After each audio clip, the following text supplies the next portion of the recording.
제게는 가족보다 더 가깝다고 생각했고 제 인생이 끝날 때까지 평생 함께 할 줄 알았던 친구가 있습니다. 하지만 그런 친구에게 저는 결국 배신을 당하고 말았습니다. 친구와 저는 흔히 말하는 어릴 적부터의 친구 사이는 아니었지만 그 누구보다도 서로를 가장 잘 알고 가까웠다고 생각했고 또 의지했었던 사이였죠. 우선 저는 30대 초반이며 서울 토박이로 생활을 하고 있습니다. 그 친구를 처음 알게 된 지도 벌써 10년이 훌쩍 넘은 얘기죠. 친구를 처음 알게 되었을 때는 대학교 때 시절 알게 되었습니다. 처음 대학교를 가는 날 마치 학창시절처럼 낯선 사람들이 가득했죠. 그런데 제 옆자리에 앉았었던 그 친구는 제게 먼저 말을 건넸습니다. 자신은 어릴 때부터 제주도에서 자라서 낯선 환경이라 저에게 잘 부탁한다고 하더라고요. 근데 저도 서울에 살았을 뿐이지 여기 있는 모든 게 다 낯설고 부담스러운데 이런 부탁을 하니 뭔가 부담스럽긴 했지만 반갑기는 하더라고요. 근데 그 친구의 성격은 그렇게 타고난 사람이었죠. 처음 보는 사람에게도 아무렇지 않게 다가가는 그런 성격의 친구였습니다. 그때 당시에는 저도 너무 부담스러운 자리였기에 말을 걸어주니까 고마웠습니다. 제게는 낯선 환경에서 도움이 돼주었던 친구였죠. 그 친구와 저는 어떻게 보면 아무도 모르는 낯선 사람들 가운데 처음으로 친구가 된 셈이었습니다. 그래서 같이 많은 시간을 함께 붙어 다녔고 결국 동아리까지 같이 들어가게 되었습니다. 지금은 그렇지 않겠지만 제가 대학교 생활을 할 때만 해도 특정 동아리는 마치 군대 마냥 군기가 엄청 강했습니다. 저는 동아리 활동은 취미라는 생각이 강했었고 언제든지 그만두면 그만이지라는 생각이 있었습니다. 하지만 그때 당시 제가 그 동아리에 들어가게 된 이유가 있었죠. 왜냐하면 지금의 제 아내가 그때 제가 짝사랑했었던 여자였습니다. 대학교에 오자마자 반했던 여자였죠. 저희 학과 특성상 대부분 남자들이어서 그런지는 모르겠지만 제 아내는 그때 당시에 몇 명 안 되는 여자들 중에서도 아주 인기가 많았죠. 지금에서야 하는 말이지만 저 말고도 고백을 많이 받았다고 했던 걸 들었습니다. 아무쪼록 저는 신입생 환영회에서 제 아내를 처음 만나게 되었고 예쁜 외모의 밝고 털털한 성격에 첫눈에 반하게 되었습니다. 그래서 가까이 지내고 싶었고 매일같이 보고 싶었죠. 하지만 평상시에 마주치고 싶어도 잘 보이지가 않더라고요. 그래서 저는 도대체 왜 잘 보이지가 않나 싶어서 원인을 찾아봤습니다.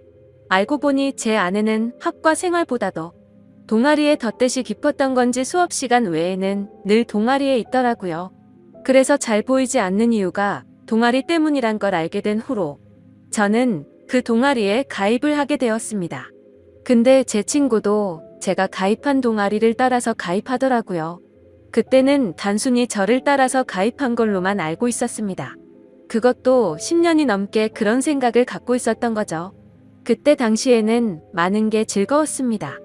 성인이 되고 나서 술을 마시는 것도 새롭고 즐거웠고 동아리에 가서 스트레스를 받을지언정 제가 사랑하는 아내를 매일같이 볼 수 있었으니까요.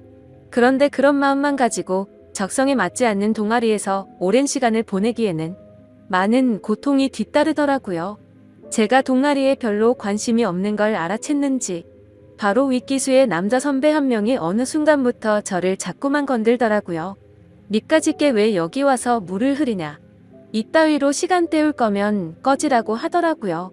저는 자존감이 너무 무너졌고 화가 나서 그만둬버릴까라는 생각을 한두 번 한 게 아니었습니다. 하지만 제가 좋아하던 아내가 동아리에 있었기에 차마 그럴 수가 없었죠. 그러다 저는 선배가 하는 말에 도저히 참지를 못했고 큰 각오를 하고 결정을 했습니다. 내가 나가는 일이 있더라도 고백은 하고 나가겠다라고 말이죠. 그래서 고백을 하려고 몇 날 며칠을 기다렸습니다. 그러다 때마침 고백을 할 수 있는 기회가 생겼죠. 저는 시험 기간이라 공부를 했고 밥을 먹고 잠깐 잠이나 잘까 해서 동아리 방에 들렸더니 제 아내가 혼자서 동아리에서 있었던 거죠. 그래서 저는 무조건 오늘 고백을 해야 하는 기회이구나 싶었고 제 진심을 담아서 고백을 하게 되었습니다. 하지만 그 말을 듣더니 곧장 아내는 장난치지 말라며 저의 고백을 거절했었죠. 그래서 저는 장난으로 하는 말이 아니고 당신 때문에 관심도 없는 동아리에 가입까지 했다고 말했습니다. 그러자 아주 오랫동안 깊은 생각에 잠겨서 고민을 하더라고요. 그러면서 자신은 고민할 게 있다면서 생각을 해보고 대답을 해준다고 했습니다. 그날로부터 일주일 정도를 기다렸습니다. 제 아내는 저의 고백을 받아주게 되었고 저희는 교제를 시작하게 되었죠. 그 이후 저는 동아리를 탈퇴하려고 했지만 여자친구가 여기에 있는데 다른 남자들이 찝쩍거릴 것 같아서 결국 끝까지 버텼었죠. 하루하루가 행복했었고 대학교를 오기 잘했다고 생각했습니다. 첫눈에 반했던 여자와 연애를 하게 되었고 평생을 함께할 만큼 마음의 단짝이라고 생각되는 절친한 친구가 생겼으니까요. 저와 아내는 자연스럽게 친구도 함께 자주 다니게 되었습니다. 그러다 결국 저는 군대를 가게 되었고 친구는 미국에서 출생만 한 미국 시민권자였기에 군대를 면제받게 되었죠. 저는 친구에게 말했습니다. 여친에게 다른 남자들이 절대로 찝쩍거리지 못하게 잘 부탁한다고요. 그러자 친구는 그런 걱정은 하지 말라며 건강히 잘 다녀오라고 했고 저는 그렇게 군대를 가게 되었습니다. 제 아내에게는 정말 미안하고 고마웠습니다. 서로 만나게 된 지 1년밖에 안 됐을 때 혼자 내버려 두고 가야 했기 때문이죠. 그리고 2년을 한결같은 마음으로 기다려주는 모습에 제가 평생 책임을 져야겠다 생각을 했습니다. 그렇게 저와 아내는 군대를 다녀온 시간을 포함해서 5년이라는 길다면 긴 시간 동안 교제를 하게 되었고 곧바로 결혼을 하게 되었습니다. 그리고 나서 제 친구는 제가 결혼을 한 뒤로 자신의 고향인 제주도로 다시 돌아가게 되었죠. 친구는 제주도로 돌아가게 된 후에 부모님의 지원을 받아서 해양 레저숍을 운영하더라고요. 그렇게 사업을 성공적으로 이룬 친구는 젊은 나이에 억대가 넘는 연봉으로 성공한 삶을 이루었고 저는 그저 그런 평범한 직장에 취직을 하게 되었습니다. 그렇게 친구는 1년에 한 번 정도씩 얼굴을 보게 되었죠. 하지만 너무 친했던 친구라서 아주 오랜만에 보더라도 어제 만난 듯이 전혀 거리낌이 없었고 저희는 늘 그렇듯 우정을 다져가고 있었습니다. 그러다 얼마 전 친구는 이번에 비즈니스상 미팅이 있어서 서울로 온다고 하더라고요. 반가운 마음에 아내의 허락도 구하지 못한 채 저희 집으로 꼭 오라고 말했습니다. 막상 말하고 나서 끊고 나니 아차 싶더라고요. 그래서 아내에게 어렵게 말을 했죠. 성원이가 다음 주에 서울 올라와서 집으로 오라고 했는데 괜찮아? 라고 하자 아내는 잠깐 멈칫하더니 응 그럼 괜찮지라고 대답을 하더라고요. 저는 아내가 이해를 해주어서 다행이구나 싶었습니다. 며칠이 지난 뒤 친구는 서울로 올라오게 되었고 일을 마치고 저희 집으로 찾아왔습니다. 아내는 친구에게 간단히 인사를 하고는 술상을 차리러 갔고 친구와 저는 오랜만에 만나서 시간 가는 줄도 모르고 술자리를 가지게 되었죠. 그렇게 한창 술을 마시고 자고 일어났더니 친구는 여전히 잠을 자고 있었고 저는 늦잠을 자버리는 바람에 정신없이 출근을 했습니다. 그리고 나서 퇴근을 하고 집으로 들어갔더니 친구와 제 아내가 마주 앉아서 밥을 먹고 있더라고요. 저는 친구에게 내려간 줄 알았더니 아직 안 갔어? 라고 묻자 친구는 아직 일이 덜 끝나서 며칠만 더 있다가 간다고 하더라고요. 그러자 아내는 서울에 아는 사람도 없고 여기에 친구가 있는데 굳이 딴 데 가지 말고 저희 집에서 머물러도 된다고 말하더군요.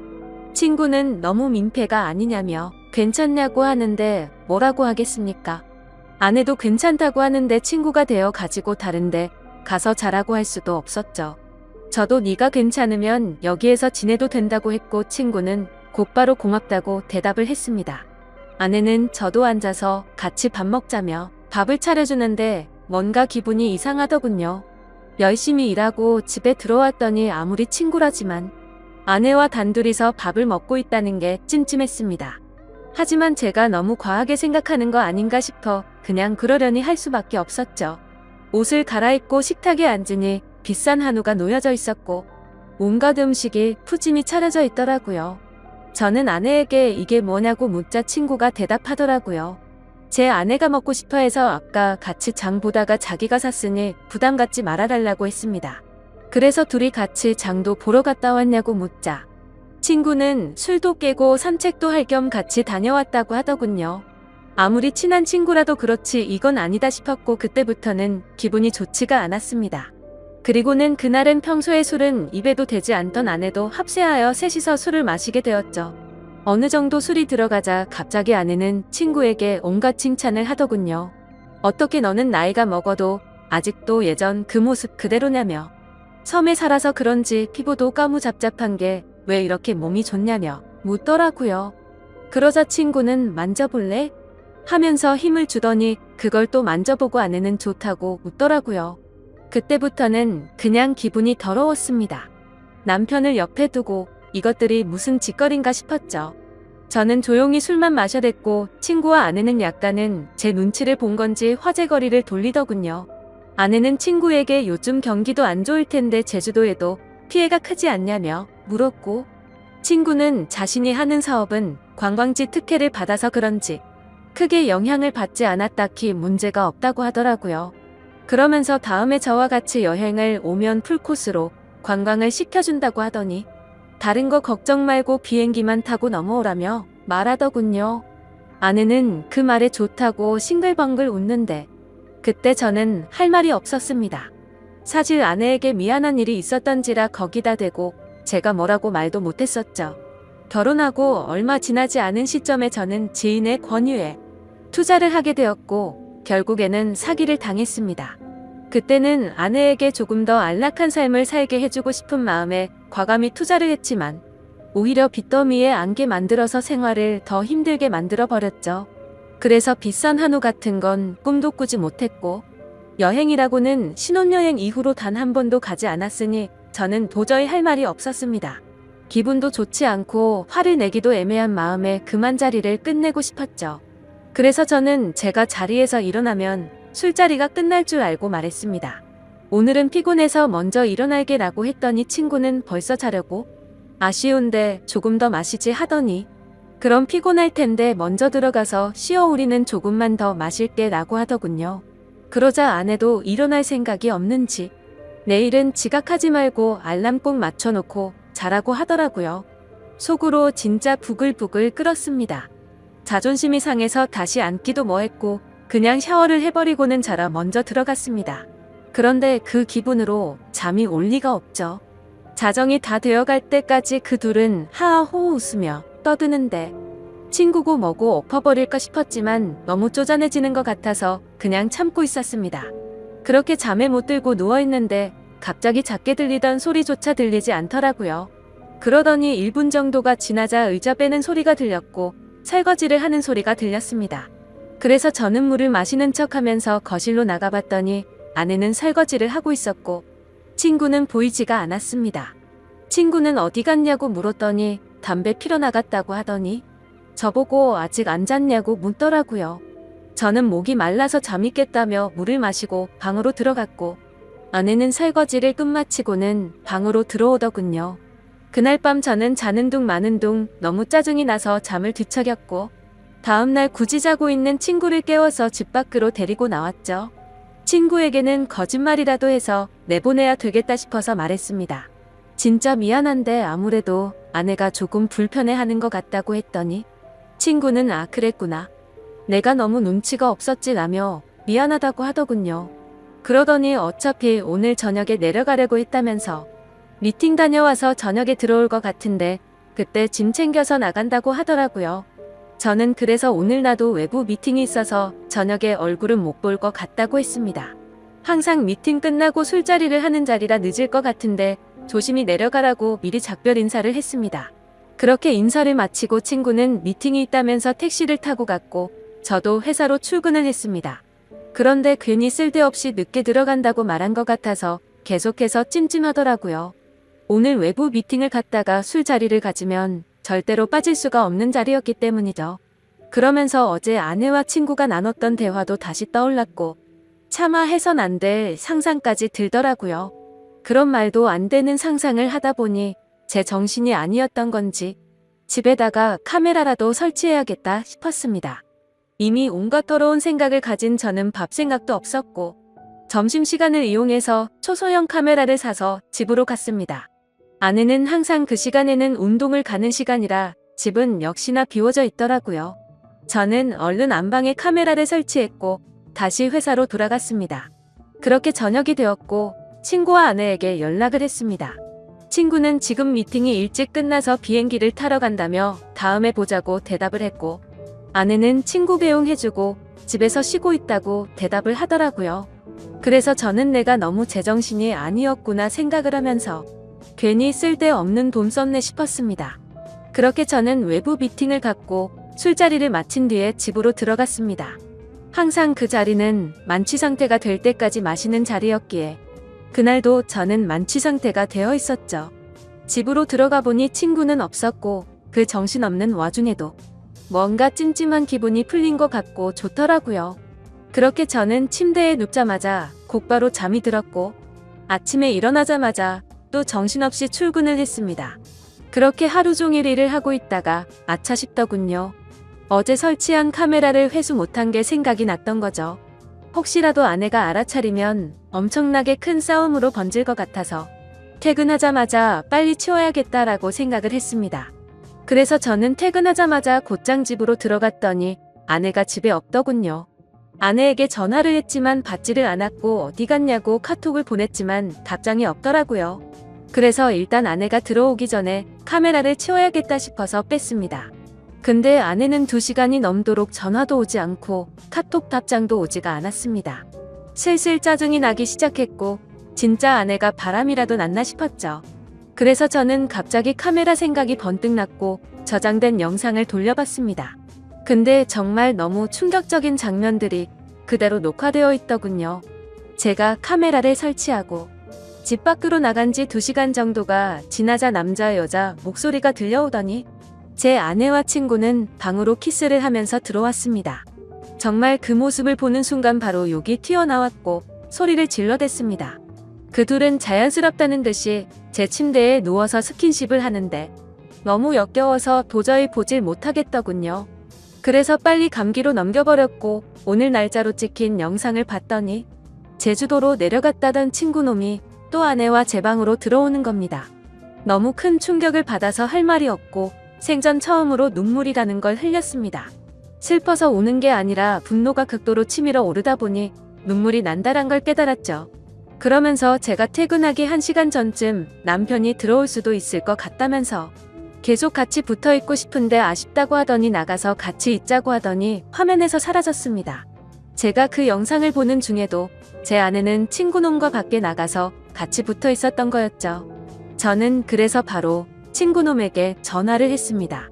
역시나 전화를 받지 않더군요. 근데 아내와 달리 몇 통을 걸었더니 전화를 받더라고요. 저는 침착하고 물었습니다. 제주도에 조심히 잘 내려갔냐고 물었죠. 그러자 친구는 잘 내려왔지. 그게 그렇게 궁금해서 전화를 이렇게 몇 통씩이냐고 했냐고 묻더군요. 그 말을 듣고 있는데 아내에게서 카톡이 바로 오더군요. 친구랑 오랜만에 만나서 영화를 보고 있다고 거짓말을 자연스럽게 하더라고요. 카톡을 보자마자 더 이상 저는 분노를 참을 수가 없었고 곧바로 욕을 했고 소리를 질렀습니다. 네가 내 친구라는 놈이 어떻게 내 아내랑 바람을 필 수 있냐고 했죠. 그놈은 당황하면서 무슨 소리냐며 무슨 근거로 그런 말도 안 되는 소리를 하냐고 하더라고요. 저는 그래서 내가 전에 집에 도둑 들 것 같아서 카메라 설치해놨는데 이건 몰랐냐고 욕을 하니까 갑자기 아무 말이 없더니 전화를 끊더군요. 아내도 곧바로 카톡이 더 이상 오지 않았고 2명 다 전화며 카톡이며 제 연락을 무시하고 받지를 않고 폰을 꺼버렸습니다. 이게 바로 며칠 전에 벌어진 말도 안 되는 상황입니다. 어떻게 이런 일이 벌어질 수가 있는지 너무 충격적이어서 말도 제대로 나오지를 않습니다. 이미 장인 장모님께 연락해서 있는 사실 그대로를 말한 상태이고요. 더 웃긴 건 친구놈은 죄다 거짓말투성인 정신 나간 놈이었습니다. 친구놈이 운영하고 있다는 해양 레저숍의 연락처를 알아내서 전화를 해보니 전화가 되지 않더라고요. 그래서 저는 로드뷰를 이용해서 그 위치를 찾아냈고 근처에 있는 가게에 연락을 해서 물어봤습니다.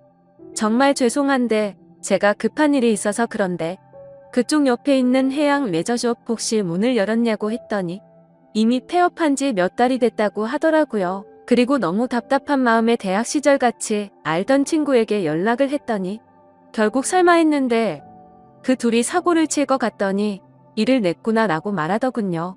무슨 말이냐고 물어보니 제가 군대에 갔을 때도 이 둘은 매일같이 붙어 다녔다고 하더라고요. 그래서 주변에서 이상하게 보긴 했지만 딱히 스킨십을 하고 이랬던 건 아니었고 제가 있을 때도 셋이서 자주 다녔기에 그냥 친구 사이로 같이 다니는구나 했답니다. 도대체 어떻게 사람이 이런 거짓말을 아무렇지 않게 할 수가 있을까요? 아내는 그 친구놈의 재력이 부러워서 정신이 나갔던 건지, 아니면 대학 시절부터 그놈에게 마음이 있었던 건지 알 수가 없고, 이제는 알고 싶지도 않네요. 아무튼 이것들을 용서할 생각은 절대로 없고, 연락이 되는 대로 곧바로 모든 사실을 알려주고는 이혼을 하려고 합니다. 혹시라도 더 큰 복수를 할 수 있는 방법은 없을까요? 정말 손이 덜덜 떨리고 너무 열이 받아서 속 시원하게 복수를 하고 싶은 심정입니다. 너무 흥분해서 쓴 글이라 엉망진창인데 읽어주셔서 감사합니다.